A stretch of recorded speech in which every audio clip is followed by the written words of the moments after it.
என்ன வேணும் ஸ்கூலுக்கு எல்லாமே இங்கிருக்கு.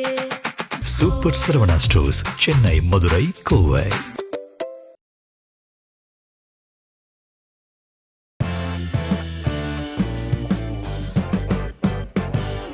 நேர்களே, தற்போது புதிய போர் ஆரம்பித்திருக்கிறது. அதில் ரொம்ப முக்கியமாக இன்னைக்கு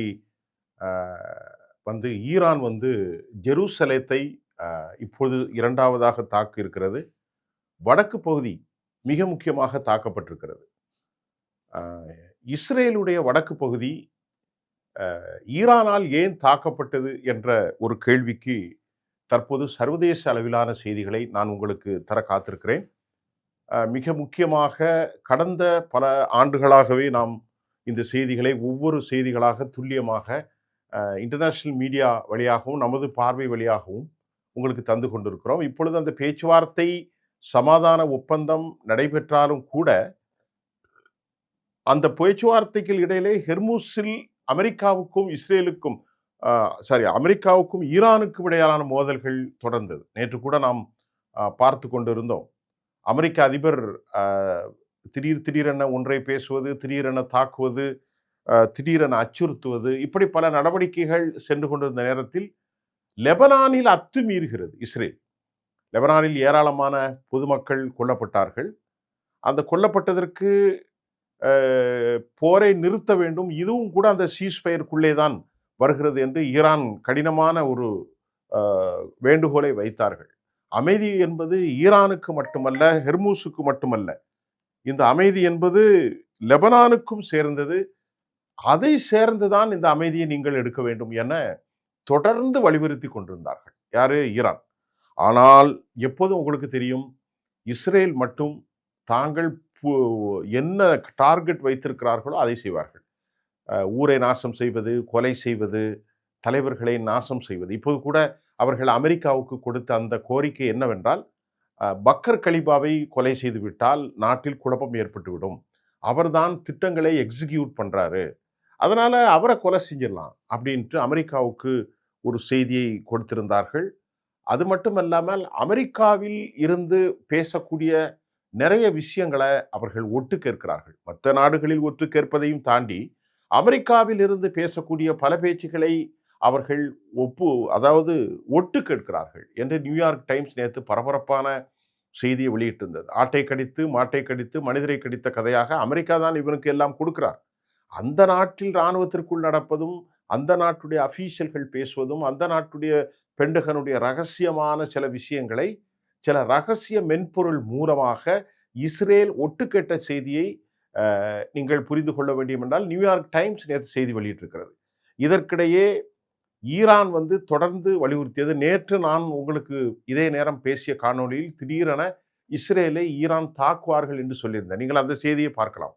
நேற்று நான் கடைசியாக வெளியிட்டிருக்கக்கூடிய ஒரு செய்தியில் எந்த நேரமும் இஸ்ரேல் தாக்கப்படும் ஈரானால் என்று சொல்லியிருந்தேன். இதற்கு முந்தைய வீடியோவில் இன்றைக்கு இப்பொழுது நான் அமர்ந்திருக்கிற இந்திய நேரம் இன்று காலை சரியாக ஒரு 7 மணிக்கு அப்புறம் ஒரு 7-8 மணி அளவிலே தாக்குதல்களை ஆரம்பித்தார்கள். இந்த தாக்குதல் ஒரு கடுமையான தாக்குதலாக முதலில் இருந்தது. அந்த தாக்குதல் முழுக்க முழுக்க எதன் அடிப்படையிலே இருந்தது என்று சொன்னால், அந்த தாக்குதல் முழுமையாக இஸ்ரேலுடைய வடபகுதிகளைத்தான் அவர்கள் குறிவைத்திருந்தார்கள். வடபகுதி என்று சொன்னால் சிரியாவிலிருந்து எல்லையை அவர்கள் பகிர்ந்து கொள்ளக்கூடிய அந்த பகுதி, அங்கிருந்து தான் அவர்கள் லெபனானுக்குள்ளே செல்ல முடியும். அப்ப அந்த பகுதியை தாக்கிவிட்டால் அவர்கள் எஸ்கலேட் ஆகிறது அல்லது பெனிட்ரேஷன், இன்கர்ஷன், படையெடுத்து உள்ளே செல்வது. ஏற்கனவே ஃபியூபெட்டி ஃபோர்ட் என்று சொல்லக்கூடிய லெபனானின் புகழ்பெற்ற ஒரு கோட்டைக்கு மேல் அவர்கள் அமர்ந்து அவற்றிலிருந்து லெபனானில் உள்ள கொடியை இறக்கியிருந்தார்கள். இறக்கிவிட்டு இஸ்ரேலுடைய கொடியை அவர்கள் ஏற்றியிருந்த சம்பவத்தையும் நாம் பார்க்கிறோம். இப்போ அந்த சூழ்நிலையில், அந்த களச்சூழ்நிலையில் லெபனானியர்களில் ஏராளமான மக்களை படுகொலை செய்த மட்டுமல்ல, லெபனானில் இருக்கக்கூடிய ரிட்டானியன்ஸ் ரிவர், அதற்கு தென்பகுதியில் இருக்கும் பல கிராமங்களை யூதர்கள் உள்ளே சென்று தாக்குதல் நடத்தி வீடுகளை எல்லாம் தரைமட்டமாக்கினார்கள். அது மட்டுமல்ல, 10 லட்சத்திற்கும் மேற்பட்ட பொதுமக்கள் லெபனானுடைய தென்பகுதியில் இருந்து வலுக்கட்டாயமாக அவர்கள் நாட்டை விட்டு வெளியேற்றப்பட்டார்கள். அல்லது இடத்தை விட்டு அப்புறப்படுத்தப்பட்டார்கள், நாட்டுக்குள் அகதிகளாக ஆக்கப்பட்டார்கள். இவ்வளவு பெரிய கொடுமைகளை அவர்கள் செய்து கொண்டு வருவது எங்களுக்கு அவர்களுடைய எக்ஸிஸ்டிங் அந்த இருப்பு பெரும் ஆபத்து என்பதுதான். யாருடைய இருப்பு? நீங்கள் புரிந்து கொள்ளலாம். ஹிஸ்புல்லா உலகத்திலே பெரிய ஒரு வலுவான சக்தி. அவர்கள் இருப்பது எந்த நேரத்திற்கும் ஆபத்து தான், நாங்கள் விடமாட்டோம் என்று பென்கவீர் போன்ற தலைவர்கள், பெசலேல் சுமோட்ரிச் மற்றும் பெஞ்சமின் நெத்தானியாகு போன்ற தலைவர்கள் இந்த போரை நடத்தினார்கள். அந்த போரை நடத்துவதற்கு அவர்கள் காரணம், அந்த போரை நடத்தினால்தான் அமெரிக்கா ஒரு அக்ரிமெண்ட்டுக்கு வராது. நான் உங்களுக்கு சொல்வது என்று புரிகிறேன் நினைக்கிறேன். இந்த போரை நடத்திவிட்டால்தான் அமெரிக்கா ஒரு செயல் திட்டத்துக்கோ ஒரு அக்ரிமெண்ட்டுக்கோ வராது. அதுவரைக்கும் நாம் இந்த போரை கொதிநிலையிலே வைத்துக் கொள்ள வேண்டும் என்று அவர்கள் தஹியா என்கின்ற சொல்ல ஒரு பகுதி, அந்த பகுதியிலேயும் அவர்கள் தாக்குதல் நடத்துவதற்கு திட்டமிட்டிருந்தார்கள். அங்கே ஹிஸ்புல்லாவுடைய ஒரு பெரிய நிலை இருக்கிறது. ஹிஸ்புல்லா என்பதை உங்களுக்கு புரியும் என்றால், அவர்கள் இராணுவ செயல்பாட்டாளர்கள் மட்டுமல்ல, லெபனானில் கல்வி கூடங்களை நடத்தி வருகிறார்கள். ஹிஸ்புல்லா அரசியலிலே போட்டியிடுகின்றது. த கௌம் ஆஃப் காட் என்று அவர்களுக்கு பேர், கடவுளின் சேனைகள் என்று வைத்திருக்கிறார்கள். அவர்கள் லெபனானில் ஏராளமான கல்வி கூடங்கள், இன்ஸ்டிடியூஷன்ஸ் அவங்க நடத்தி வராங்க.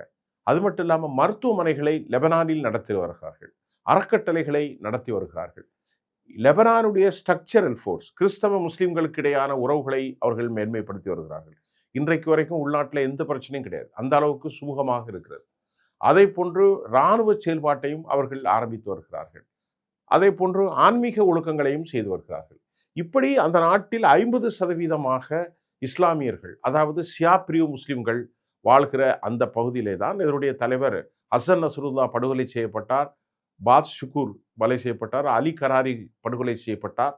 4000க்கும் மேற்பட்ட கடந்த காலங்களில் பேஜர் கருவிகளை வெடிக்க செய்தது. தற்போது இதெல்லாம் முடிந்து ஈரானுடைய போர் ஹெர்மூஸ் விஷயம் நடந்து கொண்டிருக்கிற போது இந்த நேரத்தில் வேண்டுமென்றே உள்ளே சென்று லெபனானில் மக்களை படுகொலை செய்வது, 10 லட்சம் பேருக்கு மேற்பட்டவர்களை ஃபோர்ஸபிளா வெளியேறுவது, இப்படி செய்து கொண்டு அங்கு இருக்கக்கூடிய கிறிஸ்தவ அரசாங்கம், அதாவது டேவிட் ஓன், அவருக்கு அமெரிக்கா மூலம் அழுத்தம் கொடுக்கப்பட்டது. ஈரான் சொன்னது, இந்த போரில் சமாதானம் வர வேண்டும் என்றால் லெபனானிலும் வர வேண்டும், அந்த போரை இஸ்ரேல் அத்துமீறுவதை நிறுத்துங்கள் முதலில் என்று சொன்னார்கள். ஏற்கனவே பாகிஸ்தானில் பேச்சுவார்த்தை நடத்தும் போது நிறுத்தினார்கள் கொஞ்ச காலத்திற்கு. ஆனால் தற்போது அவர்களுடைய டார்கெட் என்னவென்றால் பொதுமக்களை கொல்வது, ஹிஸ்புல்லாவின் பேரில். ஹிஸ்புல்லா திருப்பி பயங்கரமான தாக்குதல் நடத்தும் போது பல முறை ஈரான் சொன்னியது, அந்த போரை நீங்கள் நிறுத்துங்கள், பொதுமக்களை கொலை செய்யாதீர்கள், அப்படியெல்லாம் சொல்லி கொண்டு போது நாங்கள் தான் வல்லமையான நாட்கள் என்று ஒரு இறையாண்மை கொண்ட தேசத்தின் உள்ளே நுழைந்த போது ஈரான் இன்றைக்கு அதிகாலைக்கு பின்பு ஒரு கடும் தாக்குதலை நடத்தியிருக்கிறது. இது வடக்கு பகுதியில் நடத்தப்பட்ட தாக்குதல். இந்த தாக்குதலின் மூலம் என்ன நடந்திருக்கிறது என்பதை நாம் பார்ப்போம். குறிப்பாக ஜெருசலேம் பற்றி எரிகின்றது. ஜெருசலேத்தில் பல பகுதிகள் தாக்குதலுக்கு உள்ளாகி இருக்கிறது. வடக்கு இஸ்ரேலிலும் அவர்கள் நடத்தியிருக்கிறார்கள். ஈரான் வீசப்பட்டது ஒரு மெனுவரபிள் நியூ டெக்னாலஜி கொண்டிருக்கக்கூடியதாக இருக்கலாம். அதனுடைய தகவல்கள் நமக்கு இன்னும் வரவில்லை. அப்படி ஒரு புதிய தகவல்களோடு வந்திருக்கக்கூடிய ஒரு தகவல், அந்த மெனுவரபிள் நியூ டெக்னாலஜி கொண்டிருக்கக்கூடிய இதுவரை வீசப்படாத ஒரு புதிய ஏவுகணைகளை அவர்கள் வீசியிருக்கலாம். இவர்கள் அதற்கு முன்பு பழிவாங்குவதற்கு ரிட்டாலியேஷன், அவர்கள் தப்ரீஸிலும் இஸ்பஹானிலும் தெஹ்ரானிலும் தாக்குதல் நடத்தினார்கள். இன்னும் 2 நகரங்களிலே தாக்குதல் நடத்தியிருக்கிறார்கள். உடனடியாக அவர்கள் ஜெருசலத்தை தாக்கியிருக்கிறார்கள். முதலில் வடக்கு பகுதி இஸ்ரேலை தாக்கினார்கள். தெஹ்ரான், இஸ்பஹான் போன்ற பகுதிகள் தாக்கப்பட்டது. தப்ரீஸ், மறுபடியும் ஜெருசலேம் தாக்கப்பட்டிருக்கிறது. ஈரான் ஒரு வாரத்திற்கு இந்த போரை தொடர்ந்து தாக்கி அழிப்பார்கள், ஈரான் சமாதானம் செய்யாது என்று ஈரானுடைய IRGC அறிவித்திருக்கிறது. அமெரிக்கா நெத்தன்யாவுக்கு ரிட்டாலியேஷன் பண்ணக்கூடாது என்று அவர் கட்டளை இட்டிருக்கிறார். இப்போது இந்த போரினுடைய நிலை ஒரு புதிய கொதிநிலையை அடைந்திருக்கிறது. இதன் மூலமாக மத்திய கிழக்கில் முற்றிலுமான ஒரு பேரழிவு சர்வதேச அளவிலே ஏற்பட்டிருக்கிறது. அமெரிக்காவுடைய பிரசிடென்ட் சற்று முன்னர் டொனால்ட் ட்ரம்ப் என்ன சொல்லியிருக்கிறார்னு சொன்னால், நெத்தன்யாகு நாட் டு ரிட்டாலியேட், அவர் திருப்பி தாக்குதல் நடத்தக்கூடாது என்று சொல்லியிருக்கிறார். அதே போன்று அமெரிக்காவிலிருந்து வெளியேறக்கூடிய ஃபாக்ஸ் நியூஸ் ஒரு ரிப்போர்ட் என்ன சொன்னால், Trump also told Iran that enough என்று சொல்லியிருக்கிறார்கள். போதும், இது ஏற்கனவே நடத்தியதற்காக அவர் 2 பக்கம் அவரே தாக்குதல் நடத்திக்கிறார், அவர் சொல்ல எப்படி ஈரான் கேட்பார்கள் என்பது நமக்கு புரியவில்லை இந்த போருக்காக. ஈரானுடைய இஸ்லாமிக் ரெவல்யூஷன்ஸ் காட் என்ன சொல்லியிருக்கிறான்னா, இந்த போர் ஃபயர் நார்த்தன் இஸ்ரேலில் தொடரும். That a beginning of the full the week of continuous strike, the beginnings of a full weeks of continuous strike. இந்த வாரம் தொடர்ந்து நாங்கள் தாக்கப் போகிறோம், இஸ்ரேலை ஒரு இலக்கு வைத்து தாக்கப் போகிறோம் என்று சொல்லியிருக்கிறார்கள். அதே போன்று சண்டே காலையிலே பெய்ரூட்டில் அவர்கள் தாக்கினார்கள், நேற்று காலை. அதற்கு பழி வாங்குவதற்குத்தான் இன்றைக்கு தாக்குதலை நடத்தியிருக்கிறார்கள். since the ceasefire agreement was agreed, அது ஏற்றுக்கொள்ளப்பட்டது. இப்பொழுது totally it has been collapsed. ஆகவே இப்பொழுது போர் உச்சகட்டத்தை அடைந்திருக்கிறது. பெரும் சேதாரத்தை ஏற்கனவே இஸ்ரேலில் ஏற்படுத்தியது போன்று ஜெருசலேம் தாக்கப்பட்டிருக்கிறது. இனி ஹைஃபா தாக்கப்படும், டெல்லவியூ தாக்கப்படும். இப்படி பல நிலைகள் வரப்போகிறது. முதல்கட்ட செய்தியாக நாம் இதை உங்களுக்கு தருகிறோம். அமெரிக்கா பெரிய கொதிநிலையில் இருக்கிறது. டொனால்ட் ட்ரம்பை பொறுத்தவரை என்ன திட்டத்தில் இருக்கிறார் என்பதை விட இஸ்ரேலுடைய பெஞ்சமின் நெத்தானியாக இந்த போர் நின்றுவிடக்கூடாது என்பதிலே கவனமாக இருக்கிறார்.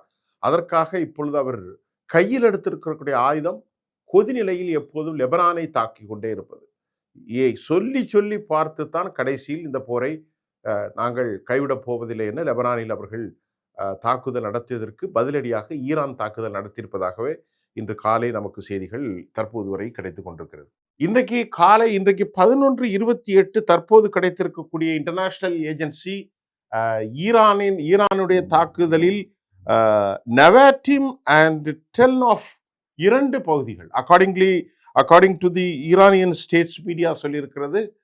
ஜெருசலத்தை தாக்கினார்கள் என்று சொன்னோம். நவாட்டிம் பேஸ், இது ஒரு இராணுவ நிலை.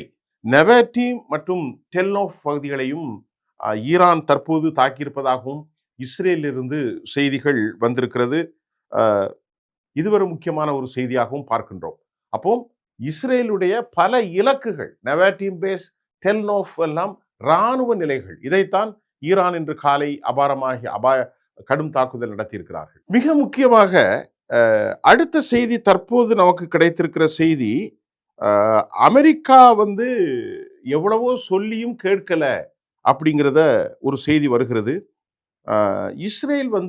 இஸ்ரேலை பழி வாங்குவதற்கு இஸ்ரேல் நேற்று நள்ளிரவு பரேஜ்டு ஒரு தொடர் தாக்குதல்களை, ஏராளமான தாக்குதல்களை ஈரான் இஸ்ரேலின் மீது தாக்கியிருக்கிறார்கள்.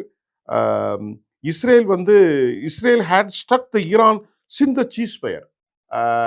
ஏப்ரலுக்கு அப்புறம் முதல் தாக்குதல் came into the force exactly 2 months ago. April மேக்கு அப்புறம் இப்பொழுது ஜூனில் தான் தாக்குதல் நடத்தி இருக்கிறது. அதே போன்று ஈரானின் ஸ்டேட் மீடியாவுடைய ரிப்போர்ட் என்ன சொல்லியிருக்கிறார், எக்ஸ்ப்ளோஷன், வெடிப்பு தெஹ்ரானில் நடந்திருக்கிறது, இஸ்பஹானில் நடந்திருக்கிறது, தப்ரீஸ் அண்ட் நஜாஃபாபாத், இவ்வளவு இடங்களில் நடந்திருப்பதாக ஈரானுடைய பிரஸ் டிவி தெரிவித்திருக்கிறது.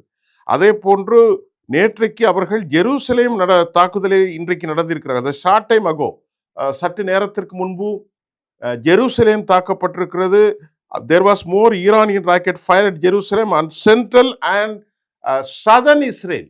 தெற்கு மற்றும் மத்திய பகுதிகளிலும் தாக்குதல்களை நடத்தியிருப்பதாகவும் சொல்லியிருக்கிறது. Iran had accused Israel of the violating the ceasefire by attacking Hezbollah of the southern suburbs of Beirut. தெற்கு பகுதிகளில், தெற்கு சபர்பன் பகுதிகளில், பெய்ரூட்டில் வேண்டுமென்றே அவர்கள் மக்களை படுகொலை செய்கிறார்கள் என்று ஈரான் சொல்கிறார்கள். Iran backed Hezbollah firing rocket அது நார்தன் இஸ்ரேல், அதுவும் தொடர்ந்து கடந்த நாட்கள் நடந்து கொண்டிருக்கிறது. இப்போ வாஷிங்டனுடைய அமெரிக்காவுடைய அழுத்தங்கள் எதையும் கேட்காமல் இந்த தாக்குதலை அவர்கள் முறைப்படுத்தி கொண்டிருக்கிறார்கள். The regional steer with Israel has shouted to separate the 2 military forces.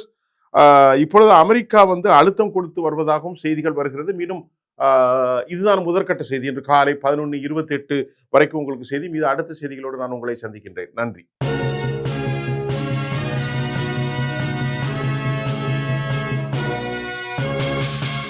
என்ன வேணும் ஸ்கூலுக்கு, எல்லாமே இங்கிருக்கு. Super Saravana stores, Chennai, Madurai, Kovai.